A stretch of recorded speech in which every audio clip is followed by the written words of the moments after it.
네, 은혜스러운 찬양으로 하나님께 영광을 돌려주신 찬양대에게 다시 한번 감사드리고요. 인사드리겠습니다. 안녕하세요. 저는 이대준 목사입니다.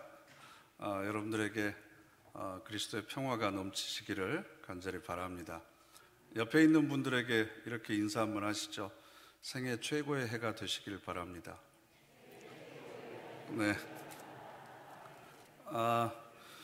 우리 개인적인 삶뿐만 아니라 여러분들의 가정에 또 우리 교회에 2022년도가 생애 최고의 아름다운 해가 되시기를 간절히 바랍니다.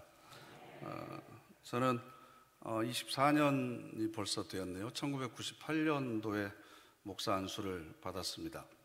86년도에 한신대 신학과를 들어갔는데 94년도부터 전임 전도사로 부교육자 생활을 시작했고요. 네 군데 교회를 섬기다가 2002년도에 처음으로 목포의 산돌교회를 개척했습니다. 10년 사역을 마치고 서울에 있는 하름교회에서 또 10년 2개월 동안 사역을 하고 이 능동교회 이 자리에 서게 되었습니다. 지나온 날들을 이렇게 돌아보면 그때 만약 내가 다른 선택을 했었다면, 다른 교회에 있었다면 이 자리에 과연 서 있을 수 있었을까라는 생각을 하게 됩니다. 뿐만 아니라 전임 목사님이 은퇴하시고 제가 공동회에서 결의되기까지 6개월, 또 이 자리에 서기까지 7개월 정도의 시간이 흐른 걸로 알고 있습니다. 여러 가지 많은 우여곡절과 변수들이 있었고 또 얽히고 설킨 문제들이 있었는데, 그것들이 그렇게 진행되지 않았다면, 또 그렇게 해결되지 않았다면 제가 또 이 자리에 있을 수 있을까? 그래서 흔히 우리가 하나님의 섭리를, 우리의 지각을 뛰어넘는 하나님의 섭리라고 그러는데, 앞으로 하나님께서 또 어떻게 우리들의 삶을 인도해 가실지 기대하는 마음이 있습니다. 그래서 지난주 금요일에 혹시 직접 얼굴을 뵙지 못하는 분들도 계실 것 같아서 제가 문자로 인사를 드렸는데 여러분들이 많이 답장을 해 주셨습니다. 마음으로 답장을 보내신 분들도 계실 것 같은데 아직 저한테 도착은 안 했습니다. 제가 좀 많이 위축되고 부담도 많이 됐었는데 여러분들의 문자를 통해서 제게 많이 격려가 되고 또 저를 환영해 주셔서 깊은 감사의 말씀을 이 자리를 빌어서 드립니다. 약 15여 년 전에 교보문고 글판에 실려서 많은 사람들에게 감동을 줬던 식구가 있습니다. 사람이 온다는 건 실로 어마어마한 일이다. 한 사람의 일생이 오기 때문이다. 제가 지금 여러분 앞에 서 있는 건 어마어마한 일입니다. 제 한 사람의 일생이 여기 서 있기 때문에 그렇습니다. 이 시를 보면 이렇게 되어 있습니다. 그는 그의 과거와 현재와 그리고 그의 미래가 함께 오기 때문이다. 한 사람의 일생이 오기 때문이다. 부서지기 쉬운, 그래서 부서지기도 했을 마음이 오는 것이다.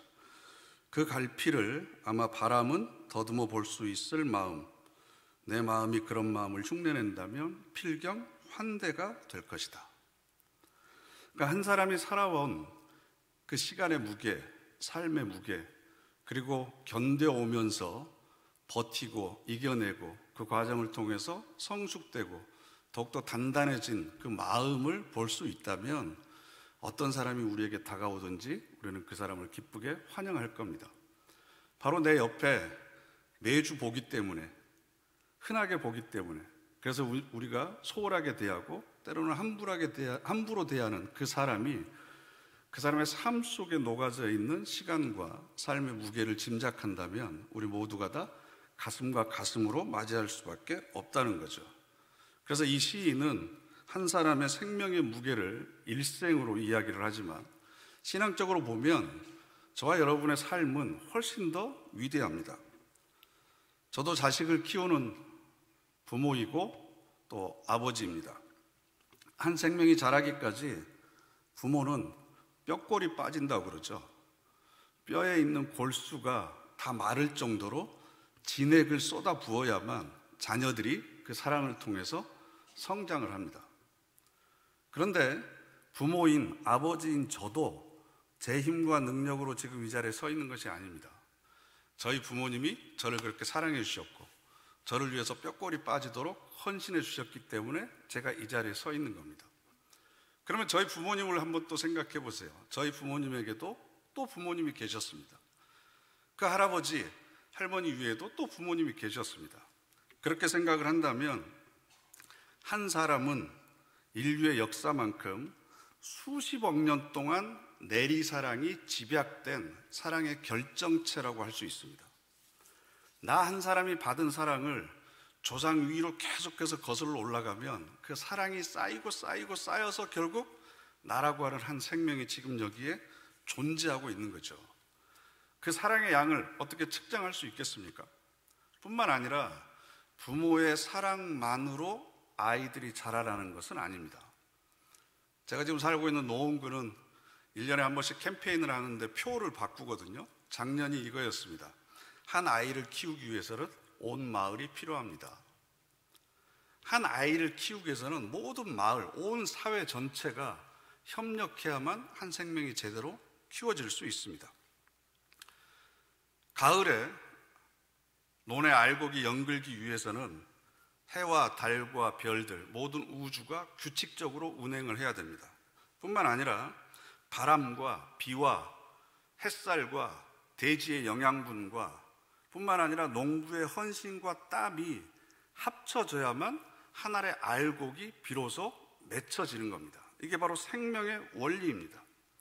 그런데 만물의 영장인 인간이, 그리고 그 인간의 생명이 알곡으로 연그러지기 위해서는 태초부터 예비된 하나님의 섭리와 장구한 역사를 거쳐서 그 계획이 한 사람의 삶 속에 실현되어야만 가능합니다. 만일 저의 부모님이 그때 사랑해서 만나지 않았다면, 저의 부모님을 가능하게 했던 저희 할아버지 할머니가 또 그때 만나지 않았다면, 그 할아버지의 부모님이 또 그렇게 연결되지 않았다면, 저희 외가 쪽으로도 마찬가지죠. 수십억 년 동안 이루어진 그 만남의 연결고리가 하나라도 틀어졌다면 제가 지금 이 자리에 서 있을 수 없는 겁니다.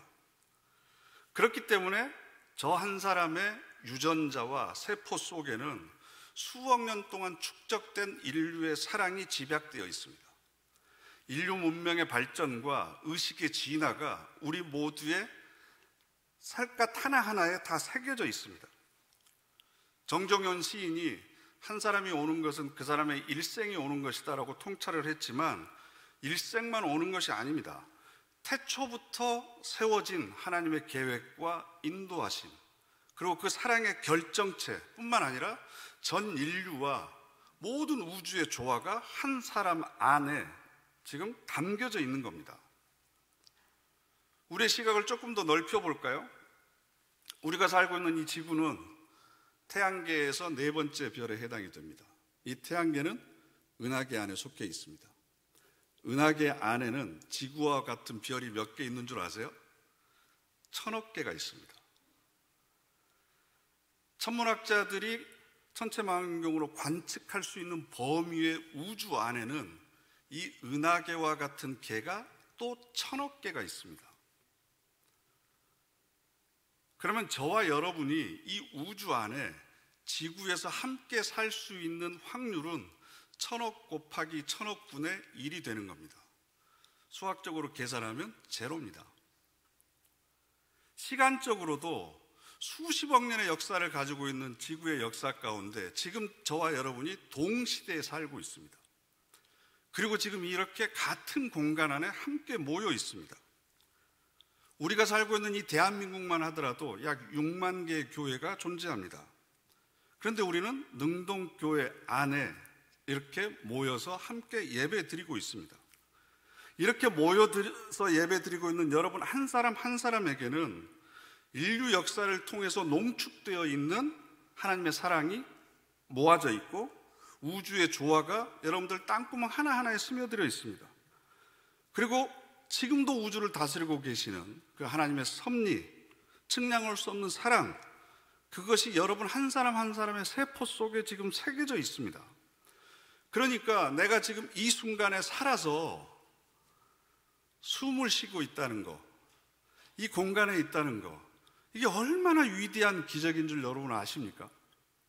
뿐만 아니라 그런 한 사람 한 사람이 같은 공간에 지금 모여서 하나님을 아버지로 고백하는, 믿음의 공동체를 이루고 있고 또 함께 이렇게 예배를 드리고 있다고 하는 이 사실이 얼마나 감격스러운 일인지 아십니까? 우리의 시야를 조금만 넓혀서 생각하면 정말 소름 끼칠 정도로 우주가 생긴 이래로 오지 않을 시간, 앞으로도 결코 있을 수 없는 그 순간을 우리 모두가 지금 함께 같은 공간에서 공유하고 있는 겁니다. 이 모든 사건의 배후에는 우리를 향한 하나님의 사랑이 감추어져 있습니다. 나 하나를 구원하시기 위해서 태초부터 계획하시고 모든 인류의 역사를 통해서 사건들을 일으키시고 오고 가는 모든 사람들을 통해서 나를 지금 이 자리에 있게 하셨습니다. 어거스틴이 고백했던 것처럼 나보다 나를 더 잘하시고 나보다 나를 더 사랑하시는 그 사랑으로 인해서 내가 지금 이 자리에 있습니다. 이렇게 나 한 사람이 세상 그 어느 것과도 바꿀 수 없는 위대한 존재입니다. 옆에 있는 분들에게 진심을 담아서 이렇게 고백하십시오. 그동안 몰라봬서 정말 죄송했습니다.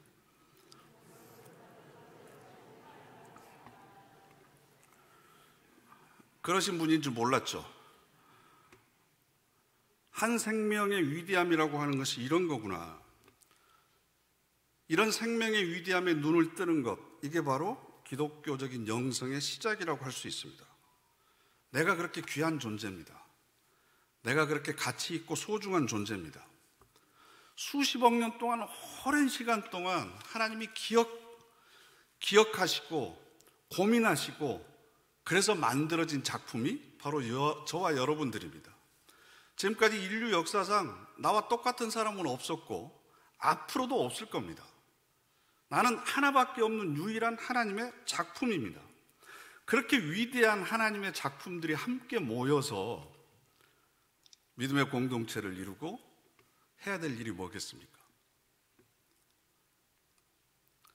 사랑하는 겁니다. 사랑하기에도 시간이 부족합니다. 그래서 서로 사랑하라라고 우리에게 예수님께서 새 계명을 주신 겁니다. 요한일서 4장 11절 말씀을 보면 함께 읽어보실까요? 사랑하는 자들아, 하나님이 이같이 우리를 사랑하셨은즉 우리도 서로 사랑하는 것이 마땅하도다. 마땅하도다. 이건 자연스럽다, 당연하다라는 뜻입니다. 그런 위대한 존재들이 함께 모여서 사랑하는 것은 너무나 자연스러운 일입니다. 사랑하지 않는 것이 오히려 거북하고 어울리지 않는 거죠. 12절은 이렇습니다. 함께 읽어보시죠. 어느 때나 하나님을 본 사람이 없으되 만일 우리가 서로 사랑하면 하나님이 우리 안에 거하시고 그의 사랑이 우리 안에 온전히 이루어지느니라. 아멘. 하나님이 내 안에 계세요? 하나님이 우리 안에 거하십니까? 서로 사랑하고 계십니까? 점점 목소리가 힘이 없어지네요. 하나님이 우리 안에, 내 안에 거하시다는 증거는 내가 사랑하는 사람으로 삶을 살아가고 있는 겁니다. 그런데 왜 이렇게 소중한 존재들이 함께 만났는데 사랑하는 게 힘들까? 왜 서로 사랑하지 못할까? 제 고민의 결론은 이겁니다. 자신을 사랑하지 않는 사람은 다른 사람을 사랑할 수 없습니다. 예수님께서 누가복음 10장 27절에 내 이웃을 내 자신같이 사랑하라. 아멘. 이렇게 말씀하셨습니다. 나를 사랑하는 것처럼 이웃을 사랑해라. 그러면 이 말을 뒤집어서 생각을 하면 나를 사랑하는 만큼만 이웃을 사랑할 수 있다는 겁니다. 내가 나를 사랑하는 것 이상으로 이웃을 사랑할 수 없습니다. 이해가 되십니까? 내가 얼마나 소중한지 모르는 사람은 다른 사람을 함부로 대합니다. 자신을 존중하지 않는 사람은 다른 사람을 존중하지 않습니다. 자신이 얼마나 귀하고 소중하고 가치 있는 존재인지 모르는 사람은 다른 사람도 그렇게 하찮은 존재로 여깁니다. 다른 사람이 혹시 잘못하면 우리가 비난하고 손가락질합니다. 그러나 사실은 자신의 부족함과 허물에 대한 불만족을 상대방에게 쏟아붓는 겁니다. 만일 저도 부족함이 있죠. 저도 허물이 있습니다. 저도 실수할 수 있습니다. 지우고 싶은 과거가 있고 아픈 상처들이 있습니다. 그러나 그것도 나입니다. 그것도 내가 사랑해야 됩니다. 내 아픔과 내 과거와 내 실수를 내가 껴안지 않으면 누가 껴안아 주겠습니까? 그것까지도 껴안고 자기를 사랑하는 사람은 다른 사람의 허물과 다른 사람의 부족과 다른 사람의 연약함도 껴안을 수 있습니다. 자기의 잘남과 탁월함과 장점만 사랑하는 사람은 다른 사람의 단점까지 사랑하지 못합니다. 왜 다른 사람의 허물이나 흉이 보일까? 그건 그 사람의 문제가 아니라 내가 나를 온전히 사랑하지 못하는 겁니다. 내가 나를 있는 모습 그대로 온전히 수용하고 있지를 못합니다. 여러분, 저는 이런 생각을 해봤어요. 우리 신앙인들은 진리의 빛이신 예수 그리스도를 향해서 걸어가는 사람들입니다. 그렇죠? 길이신 예수 그리스도 그 빛을 향해서 걸어가는데 그 길을 진리로 채우고 영원한 생명을 향해서 걸어가는 겁니다. 제가 여러분에게 문제 하나 내겠습니다.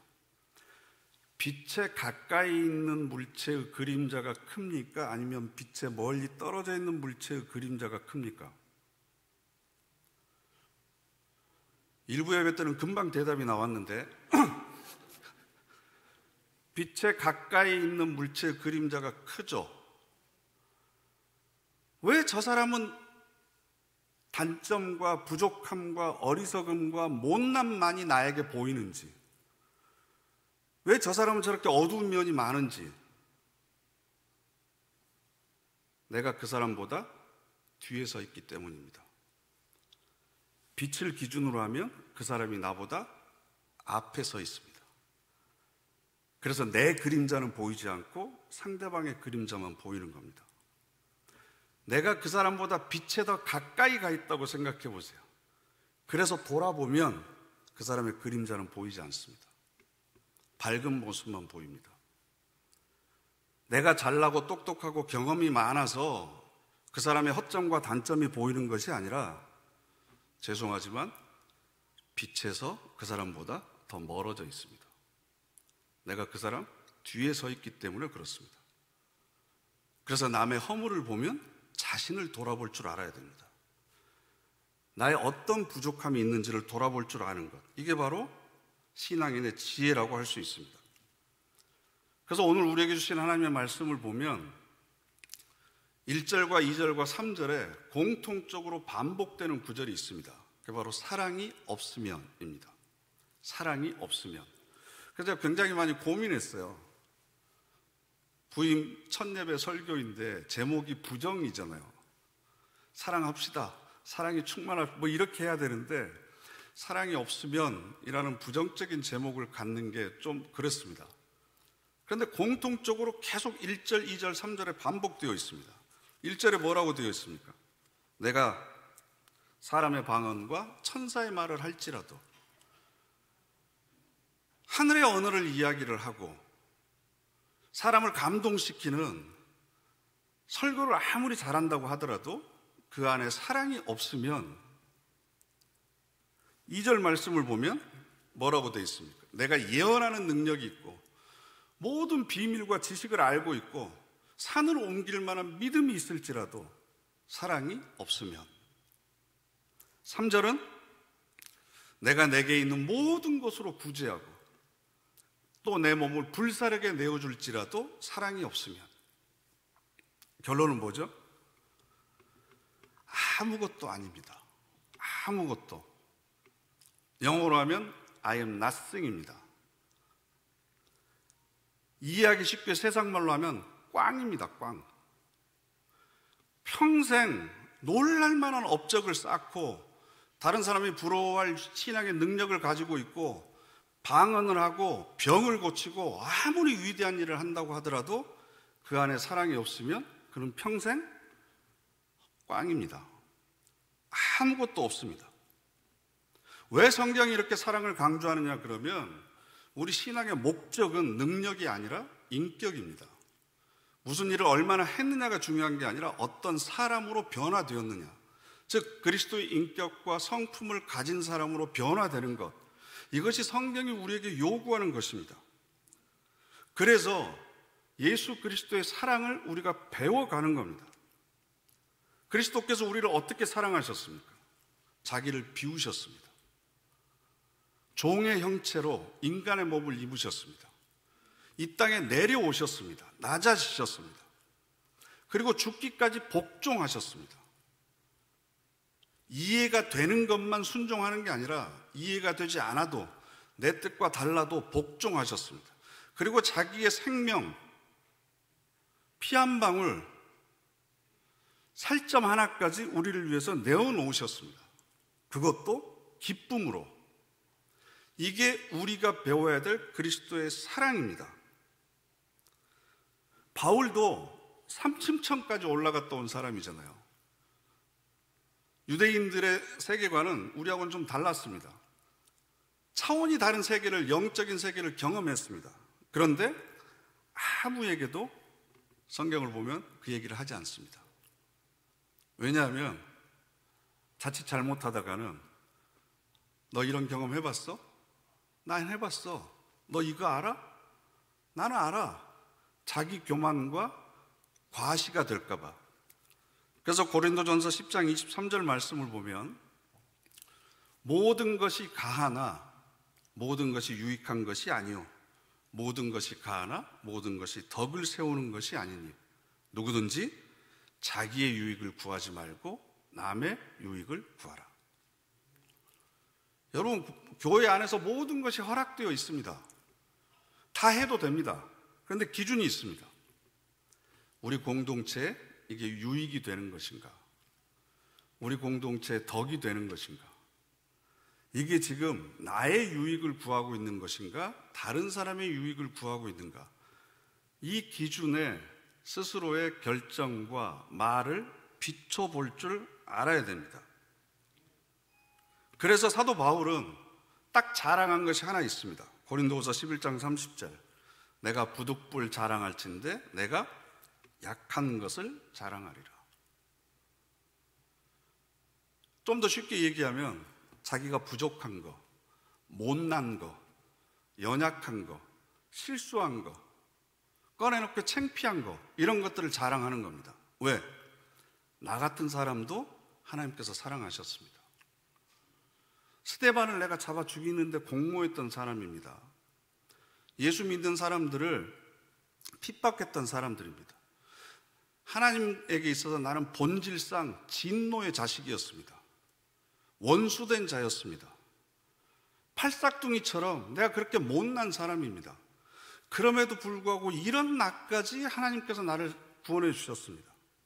내 어떤 약점과 실수와 허물도 덮지 못할 것은 없습니다. 그만큼 하나님의 사랑은 위대합니다. 이걸 드러내기 위해서 자신의 연약함을 자랑합니다. 그런데 우리는 그 반대입니다.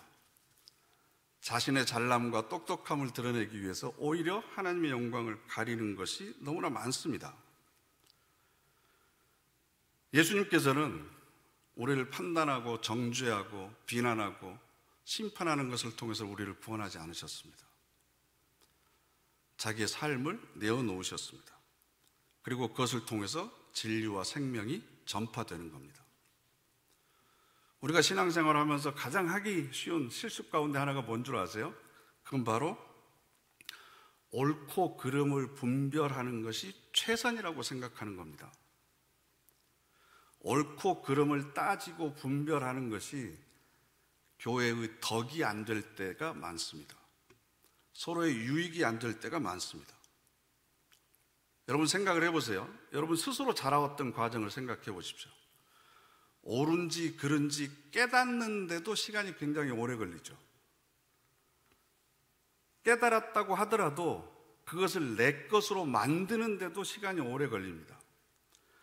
지금도 이렇게 해야 된다는 것을 알면서도 하지 못하는 것들이 너무나 많습니다. 여러분 스스로도 그렇지 않습니까? 그런 우리가 내가 좀 더 빨리 깨닫고 조금 빨리 아는 것이 있다고 해서 다른 사람을 가르치려고 하고 지적하고 심판한다고 한다면 그건 내가 어떤 존재인지를 모르는 거죠. 하나님께서는 우리를 그렇게 다루지 않습니다. 하나님께서는 우리를 지금도 그렇게 대하지 않습니다. 오히려 그 사람이 실족할까 봐, 그 사람이 깨닫지 못한 상태에서 하나님 나라 갈까 봐, 그 사람이 회개하지 못하고 하늘나라에 들어갈까 봐 그 사람의 영혼을 위해서 눈물을 흘리면서 기도하는 사람으로 우리를 세워주셨습니다. 우리는 그 어느 누구도 심판하거나 정죄할 수 있는 권한을 가지고 있지 않습니다. 그리스도의 사랑에는 그런 요소가 포함되어 있지 않습니다. 평화의 기도를 쓴 아시시의 성자 성 프랜시스, 여러분 잘 아실 겁니다. 프랜시스 수도원을 만들어서 많은 제자들을 양성을 했는데 이 사람들은 경건과 절제의 삶을 살다 보니까 1년에도 몇 번씩 40일 금식 기도를 합니다. 이번에도 40일 금식 기도를 해야 되는데 제자 중 한 명이 스승님, 그냥 하는 건 좀 맥이 빠지니까 이번에는 매일 죽을 끓여가지고 가운데다 놓고 그걸 보면서 금식하면 어떻겠습니까? 굉장히 고약한 금식이죠. 여러분, 우리가 그걸 한번 하고 있다고 생각을 해보세요. 하루 이틀, 일주일, 10일 잘 넘어갔는데 20일쯤 지나니까 배고픔을 참지 못한 제자 한 명이 그 죽그릇에다가 숟가락을 넣어가지고 죽을 먹어버린 겁니다. 그럼 주변에 있는 여러분들은 어떻게 반응하시겠어요? 야, 얼마나 배고팠으면 그랬을까. 먼저 먹어줘서 참 고맙다. 저 사람이라도 배고픔을 면하니까 참 내가 기쁘다. 이렇게 생각할 사람은 한 사람도 없겠죠. 모든 사람이 잡아 죽일 듯이 그 사람을 째려봤습니다. 그러니까 프랜시스가 앞으로 가서 그 죽통을 들고 통째로 마셔버립니다. 왜 그랬겠습니까? 금식을 왜 하는 겁니까?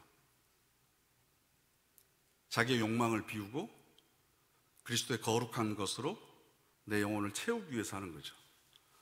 그리스도의 인격과 성품을 닮아가기 위해서 금식하는 겁니다. 그런데 그걸 통해서 오히려 상대방에게 미움과 증오와 불신의 싹이 커진다면 안 하는 게 낫죠. 왜 우리가 기도하고 말씀 묵상합니까?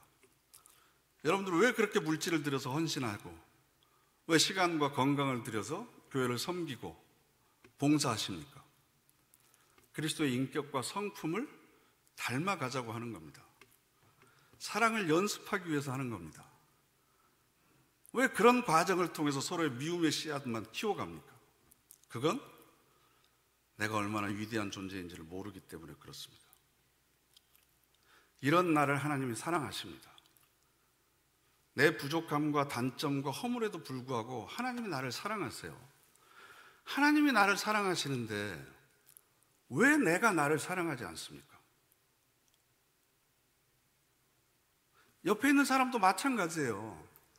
이 사람을 미워하는 건 태초부터 시작된 하나님의 사랑을 무시하는 겁니다. 이 사람을 싫어하는 건 조상 때부터 계속적으로 쌓아져 내려온 그 사랑 자체를 거부하는 거죠. 인류의 역사와 우주의 조화를 통해서 내 옆에 있게 한 그 생명 자체를 우리가 거부하고 무시해버리는 겁니다. 그건 내 자신을 사랑하지 못하는 것에서부터 출발합니다. 하나님의 눈으로 자신을 보는 겁니다. 그래서 고린도전서 8장에서 사도 바울은 또 이렇게 이야기합니다. 지식은 교만하게 하며 사랑은 덕을 세우나니 만일 누구든지 무엇을 아는 줄로 생각하면 아직도 마땅히 알 것을 알지 못하는 것이다. 이건 이렇게 해야 돼. 이건 저렇게 하는 게 맞아. 아직 뭘 모르는 겁니다. 마땅히 알아야 될 것, 자연스럽게 당연히 알아야 될 게 그게 뭡니까? 서로 사랑하는 겁니다. 우리가 시시비비를 가리다가 옳고 그름을 따지다가 잘못하면 서로 사랑하라는 가장 위대한 계명을 무시할 때가 있습니다. 목욕물을 버리다가 아이까지 같이 버리는 경우가 됩니다. 우리 안에 갈등이 있습니다. 우리 안에 문제가 있습니다.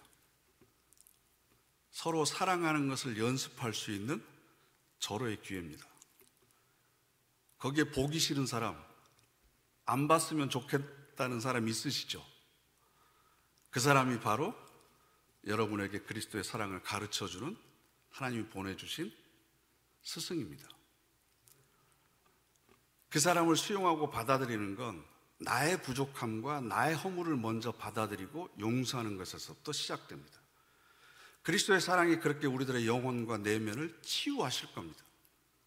사랑, 나에게 베풀어 주신 그 사랑, 그리고 내가 나를 향한 그 사랑, 이것이 온전히 회복되면, 그래서 내가 나를 있는 그대로 하나님의 작품으로 받아들이고 사랑하기 시작하면, 거기에서부터 하나님의 사랑은 나를 통로 삼아서 많은 사람들에게 흘러 넘치게 될 겁니다.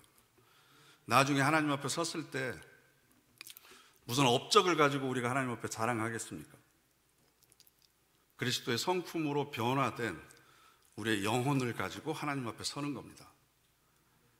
그때 하나님, 제가 이렇게 그리스도의 인격과 성품을 닮은 사랑의 사람으로 변화되었습니다. 자랑스럽게 얘기할 수 있는 그런 저와 여러분 되시기를 간절히 바랍니다.